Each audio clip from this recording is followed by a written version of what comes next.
আসসালামু আলাইকুম বন্ধুরা, আজকে ডিম ভুনা করব। তো এখানে হলুদ লবণ দিয়ে আমি ডিমগুলোকে ফ্রাই করে নিচ্ছি।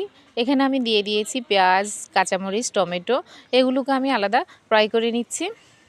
তো এখানে ডিমটা আমার ফ্রাই হয়ে গেছে। এবার ডিমগুলো আমি তুলে নিব। আগুনটা অনেক জোরে চলছে, তো ডিমটা একটু লেগে গেছে। তো আমি ডিমটা এখন তুলে নিব, সবগুলো ডিম।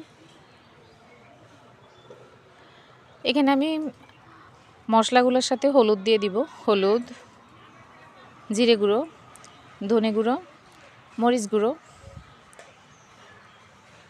এবার আমি সবগুলো মশলা একসাথে মিশিয়ে নিব। তো এখানে আমার সবগুলো মশলা কষানো হয়ে গেছে। এবার ফ্রাই করে রাখা ডিমগুলো আমি দিয়ে দিব কষানো মশলার সাথে। তো এখানে আমার ডিমগুলো আমি দিয়ে দিলাম কষানো মশলার সাথে। তো ভিডিওটি কেমন লাগলো অবশ্যই কমেন্ট করে জানাবেন, ভালো লাগলে শেয়ার করবেন। ধন্যবাদ সবাইকে।